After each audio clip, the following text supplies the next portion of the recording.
సహోదరులారా, చనిపోయిన వారు కలలో ఎందుకు కనబడుతూ ఉంటారు? సాధారణంగా కలలు మూడు రకాలుగా వస్తాయండి. ఒకటి మంచి కలలు, ఇది అల్లాహ్ తరపు నుండి వస్తాయి. అంటే ఇందులో మీకు ఏదైనా శుభవార్త చెప్పడం ఇలాంటివి వస్తూ ఉంటాయి. ఇది ఎక్కువగా అల్లాహ్ వలీలు ఎవరైతే ఉన్నారో, అంటే పుణ్య పురుషులు ఎవరైతే ఉన్నారో, అల్లాహ్ యొక్క ప్రియమైన దాసులు ఎవరైతే ఉన్నారో వారికి మాత్రమే ఇలాంటివి వస్తూ ఉంటాయి. మరియు రెండవది శైతాని కలలు, అంటే ఇది శైతాన్ తరపు నుండి వస్తాయి, చెడు కలలు. ఇందులో బాధ పెట్టడం, కొట్టడం, తిట్టడం, మిమ్మల్ని సతాయించడం, హింసించడం ఇలాంటివి వస్తూ ఉంటాయి. ఇవి శైతాన్ తరపు నుండి వస్తాయి. మరియు మూడవది నఫ్సాని కలలు, అంటే మీ మనస్సు ఎవరిపైనైనా ఎక్కువగా కొట్టుకుంటుంది అనుకోండి, మీరు ఎక్కువగా వారి గురించి ఆలోచిస్తున్నారు, ఎక్కువగా ఊహించుకుంటున్నారు, ఎక్కువగా మీరు గుర్తు చేసుకుంటున్నారు.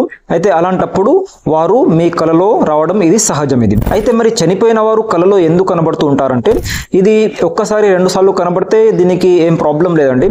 కానీ ఎక్కువగా చాలా సార్లు చనిపోయిన వారు కనబడుతున్నారు అనుకోండి, అప్పుడు మనం వారి గురించి దువా చేయాలి. వారి గురించి ఈసాలి సవాబ్ అంటే పుణ్యం పంపించాలి. అది ఏ రూపంలోనైనా కావచ్చు.